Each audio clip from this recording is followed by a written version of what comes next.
அன்பார்ந்த பெரியோர்களே, நண்பர்களே, ஜனநாயக சக்திகளே, உங்கள் அனைவருக்கும் நான் சார்ந்திருக்கும் மக்கள் அதிகார கழகத்தின் சார்பாக என்னுடைய வணக்கங்களை தெரிவித்துக் கொள்கிறேன். வருகிற 28ஆம் தேதி ஞாயிற்றுக்கிழமை காலை 10 மணிக்கு எங்களுடைய மாநில இணைச் செயலாளர் தோழர் ரவி அவர்களுக்கும் ராதிகா அவர்களுக்கும் மனவிழா நடக்க இருக்கிறது. இந்த மனவிழாவிலே ஜனநாயக சக்திகள், சாதி ஒழிப்பு போராளிகள் பலரும் பங்கேற்க இருக்கிறார்கள். சாதி கடந்து, மதம் கடந்து காதலிக்க, மனமுடிக்க வேண்டும் ஜனநாயகம் என்ற அடிப்படையிலே இந்த மனவிழா நடக்க இருக்கிறது. இந்த மனவிழாவிற்கு குடும்பத்தினர் மற்றும் நண்பர்களுடன் அனைவரும் பங்கேற்குமாறு மக்கள் அதிகார கழகத்தின் சார்பாக அழைக்கிறோம்.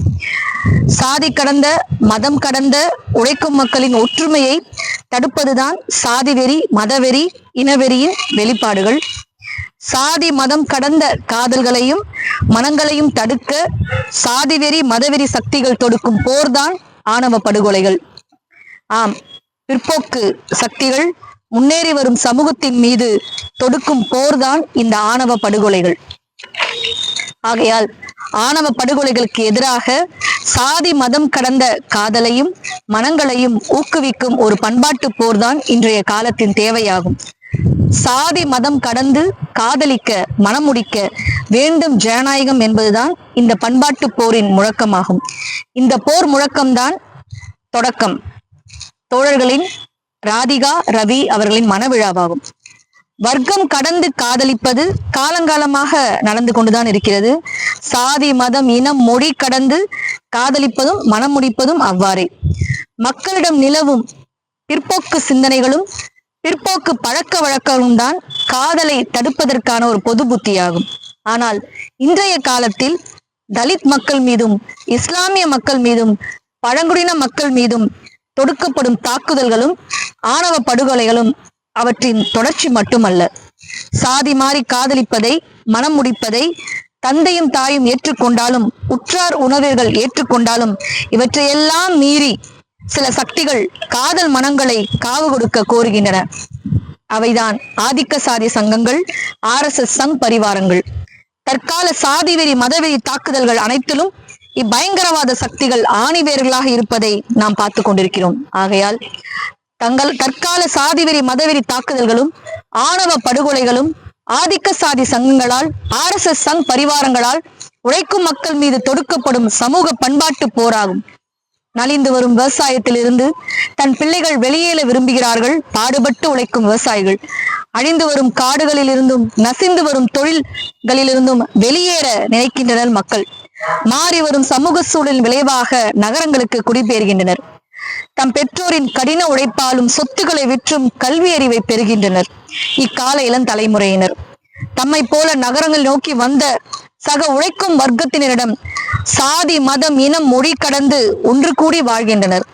இந்த சமூக வளர்ச்சியின் அங்கமாகவும் தொடர்ச்சியாகவுமே சாதி மதம் மொழி கடந்த, இனம் கடந்த காதல்களும் மனங்களும் அரங்கேறுகின்றன. இக்காதல்களும் மனங்களும் உழைக்கும் மக்களின் இயல்பு, ஜனநாயக சமத்துவ உணர்வு. எளிமையாக சொன்னால், சாதி மதம் இனம் மொழி என வேறுபாடுகளான பிறப்பின் அடையாளங்கள் கரைந்து சமத்துவ உணர்வின் உழைக்கும் அடையாளங்கள் கரையேறுகின்றன. உழைக்கும் மக்களின் வாழ்க்கை கடந்த காலம் நிகழ்காலத்தின் மீது ஆதிக்கம் செய்வதை எதிர்க்கிறது. தோழர்களே, எதிர்கால கனவிற்கான நிகழ்கால உழைப்பாகிறது. ஆகையால் கரைபவையும் கரை சேருபவையும் அதிகரிக்கவே செய்யும். இயற்கையின் இந்த நியதியை அழிக்க நினைக்கின்றன பிற்போக்கு சக்திகள். சாதி வெறி, மதவெறி, இனவெறி தாக்குதல்கள் அந்த பிற்போக்கு சக்திகளின் வெளிப்பாடுகள். ஆணவ படுகொலைகளும் அவ்வாறே. சாதி ஆதிக்கத்திற்கு எதிராக பாடல்கள், கட்டுரைகள், கவிதைகள், இலக்கியங்கள் என அலையலையாக வெளிவந்தன. இன்று அவை அடுத்த கட்டத்திற்கு வளர்ந்துள்ளன. சாதி ஆதிக்கத்திற்கு எதிராக திரைப்படங்கள் முழங்குகின்றன. ஆம், நம் கண்முன்னே பிற்போக்கின் கோட்டைகள் சரிவதை ஆதிக்க சாதி வெறியர்களாகும் சங் பரிவார கும்பல்களாகவும் சகித்துக் கொள்ள முடியவில்லை. சாதி வெறியர்களும் மத வெறியர்களும் நேர்மறையில் எதையும் சொல்ல முடியவில்லை. ஆண்ட பரம்பரை, இந்து பண்பாடு என்று அழிந்து வரும் அடையாளங்களை முன்னிறுத்துகின்றன. நாடக காதல், லவ் ஜிகாத் என பொய் பிரச்சாரங்கள் செய்கின்றன. ஆம், கடந்த காலத்தை கொண்டு நிகழ்காலத்தின் மீது ஆதிக்கம் செலுத்த முனைகின்றன. பொய்களை கொண்டு உண்மைகளை மூடி மறைக்கின்றன.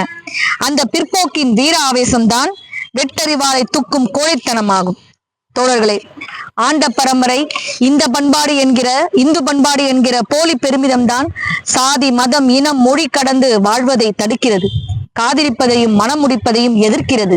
இதுதான் ஆணவ படுகொலைகளுக்கும் அடிப்படையாக இருக்கிறது. இவை மட்டுமல்ல, ஆணவ படுகொலைகள் பெண்களுக்கு எதிரானவை, பெண்களுக்கு சொத்துரிமையை மறுப்பவை, தமது வாழ்க்கை துணையை தேடும் பெண் விடுதலையை நசுக்குபவை, பெண் உடல் மீதான சாதி மத இன ஆதிக்கத்தை திணிப்பவை, பெண்களின் அறிவு திறமை வளர்ச்சியை நசுக்குபவை, அழிந்து வரும் சாதியை, மலர்ந்து வரும் மத சார்பின்மையை, கரைந்து வரும் இன வேறுபாடுகளை தடுக்க முனைகின்றன. சாதி வெறி மதவெறி தாக்குதல்களும் ஆணவ படுகொலைகளும், ஆம், சாதி வெறி மதவெறி தாக்குதல்களும் ஆணவ படுகொலைகளும் முற்போக்கின் மீது பிற்போக்கு தொடுத்திருக்கும் போர் தாக்குதலாகும். ஜனநாயக சமத்துவ உணர்வின் மீது பாசிச சர்வாதிகாரத்தின் அடக்குமுறைகளாகும். நாடக காதலும் லவ் ஜிகாத்தும் அவர்களின் பொய் பிரச்சார முழக்கங்களாகும். பாசிசத்தின் பிற்போக்கின் இந்த போருக்கு எதிராக ஜனநாயக சமத்துவ உணர்வின் முற்போக்கு பண்பாட்டு போரை நாம் தொடுக்க வேண்டும். சாதி மதம் கடந்து காதலிக்க மனமுடிக்க வேண்டும் ஜனநாயகம் என்ற பண்பாட்டு போர் முழக்கம்தான் அது. தோழர்களே, இந்த முழக்கத்தின் அறிமுகம்தான் தோழர் ராதிகா ரவி மணவிழாவாகும். வாருங்கள், டிசம்பர் 28 அன்று மதுரையில் நடக்க இருக்கும் ராதிகா ரவி மணவிழாவிற்கு முழங்குவோம், சாதி மதம் கடந்து காதலிக்க மனமுடிக்க வேண்டும் ஜனநாயகம் என்று.